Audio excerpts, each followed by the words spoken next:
there are very few vets for Harris. Let's just be real. There are definitely some. That's one thing that I've talked a little bit about in the past too.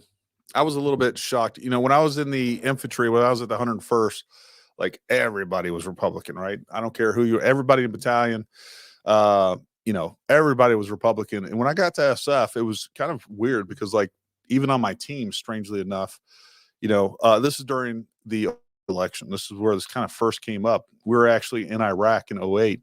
And I'm telling you, like half my team shockingly voted for Obama. I couldn't believe it.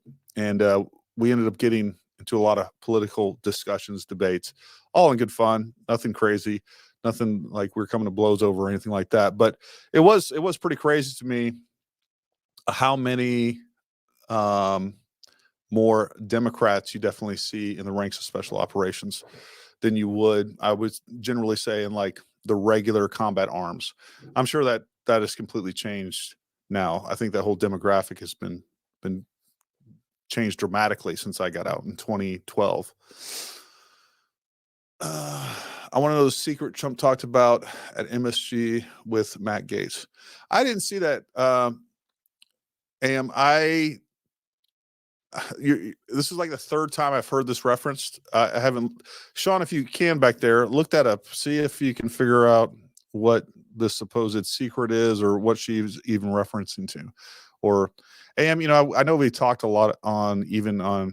I don't even know if you're male or female. For some reason, I assume that you're female. Anywho, secret Matt Gaetz at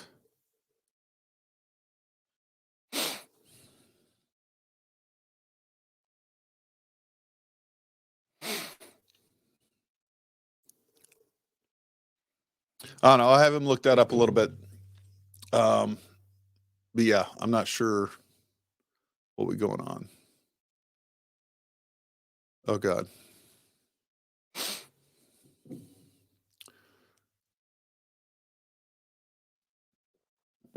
I can't read it if you're on the page there, Sean. There are multiple people posting that they are busing illegals into vote and letting them cut in line behind all the citizens that have been waiting in line. I saw that on the news today as well. That seems crazy to me. Hopefully that was something taken out of context, but it doesn't surprise me at all. The other thing that we're seeing too is I've seen multiple videos on social media of people with Make America Great Again hats being threatened to be arrested if they continue while they're in line to vote. There are electioneering laws in place, and I understand like you can't be advocating, but I will say that definitely, if I was one of those people wearing that hat, I would challenge that. Number one, I would let them arrest me, and number two, that is a clear violation of the First Amendment. Even outside, like, if I want to wear something, if I want to wear, a Trump shirt while I'm in line at the polling station, I don't care what a law says. That law is unconstitutional. Now, I understand you can't be out there campaigning and trying to convince people to vote for one way or another. Get that completely. But, whether I'm wearing a hat or some other apparel that indicates my choice for candidate, that is protected speech as far as I'm concerned. And I do want to throw out the disclaimer that I'm not a lawyer, but I think that's pretty apparent on its face.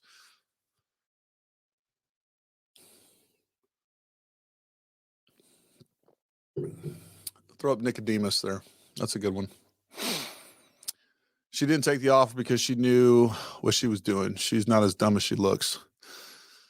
Yeah, the thing is, I don't think Kamala can be authentic. I think that's the real problem.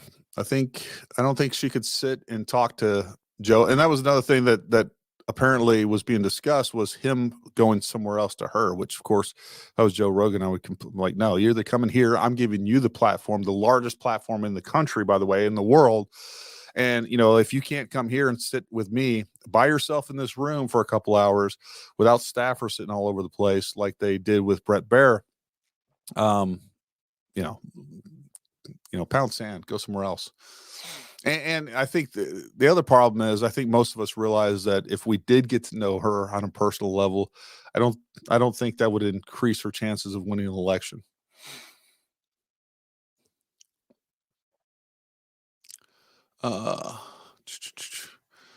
Vera said, "Is it okay to hand out garbage bags outside of polling places?" I have no idea. Don't know. I don't see why there would be a law against that. Probably need to, I don't know. JP says, "Oh, Josh Sartman, she wanted Rogan to travel to her and only wanted." Yeah, that's what I heard. She only wanted an hour. Yeah, pound sand, lady.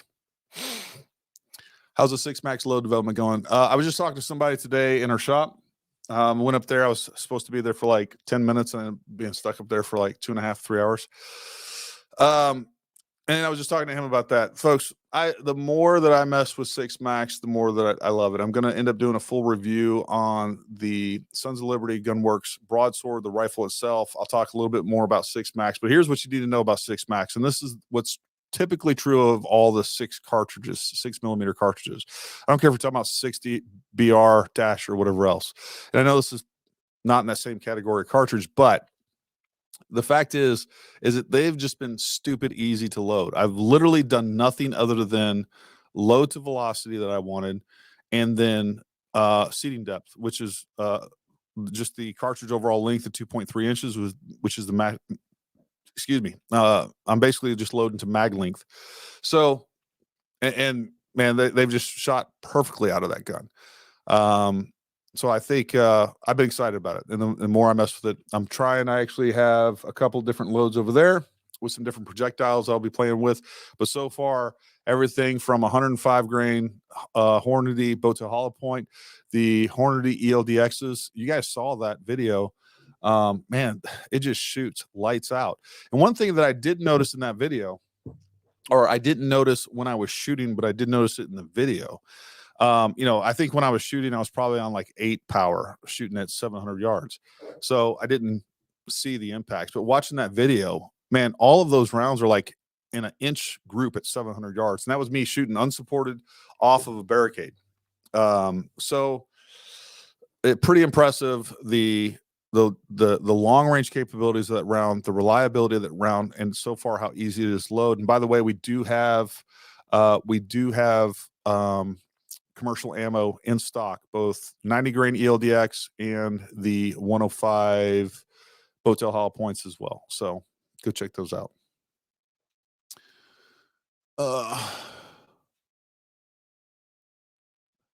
Yeah, Kurt, there you go.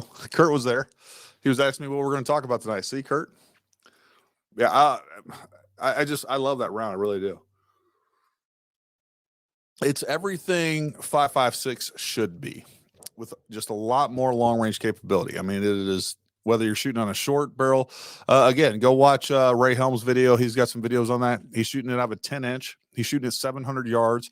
He's smacking steel with a 10-inch 6 Max at like 700 yards. And then he throws that thing on full auto and still out of the same gun. So a lot of capabilities there. Of course, if you want a DMR rifle, which I'm looking at mine over there, I think 18 inches to 20 inches is probably most optimal, but you're going to get a lot of performance out of a 16, a 14.5. And they're coming out with more and more companies are making barrels for them. And that's the great thing about that cartridge, is like, all you got to do is change the barrel. You don't have to change the bolt, don't have to do anything. All you're doing is changing the barrel. And now you have a lot more capabilities as far as distance that you can actually engage targets effectively with than 5.56, while still having a small frame gas gun. That's really cool. And that's something that you're not getting out of the 6 ARC. And I don't even want to pit those two against each other. But the fact of the matter is that there's been major issues with 6 ARC when it comes to reliability. You're not going to be shooting that fast. You're not going to be shooting it on full auto. The 6 ARC long range capability is right there with 6 Max, although I do think the 6 Max has a couple of grains more capacity than the 6 ARC. So, take that for what it's worth. You want to go down the rabbit hole? The first. I love rabbit holes. Let's do it. Yeah, you're going to like this one. Hold on. Where is it? Here it is. Secret Service snipers testified that they were under fire during the first assassination attempt. I haven't seen that. I do think they thought they were under fire, Dean. I think that's pretty obvious. That's why those guys, the team one, freaking was flinching. That's why they jumped down. People thought they were shooting. That was recoil. It was clearly not. So I don't doubt that they thought that. I think also that those additional rounds that we don't necessarily have full accountability for from Crooks after he shot the first 3 at Trump. So, those additional, 5 rounds, whatever it was, those were probably directed at Secret Service. So take this for what it's worth. I haven't seen the testimony. I have to kind of put that in context. No offense to you, Deemer. I'm not pointing you out, but I'm just saying I always have to be careful. Every time I see a statement from somebody on social media especially about that, right? Like, for instance, and here's what's going on in my mind right now, Dean. Dean, I'm reading, Secret Service snipers testify that they were under fire during the first assassination attempt. That's what you're saying. And then I go and read it. I'm not saying this is going to happen. I'm just giving you an example here. And then I go read their testimony, and it'll go something like, yeah, those first few shots, it sounded like they were so close. I thought I was being shot at, something along those lines. But so what actually happened and what's being the inference there is something completely different. And that's what I've had. I'll be honest with you. This whole assassination attempt has in covering that, I enjoyed it, but I'll tell you, I'm a little jaded because it's a little crazy out there. It gets a little nuts when there's clearly certain evidence there, and then there's other.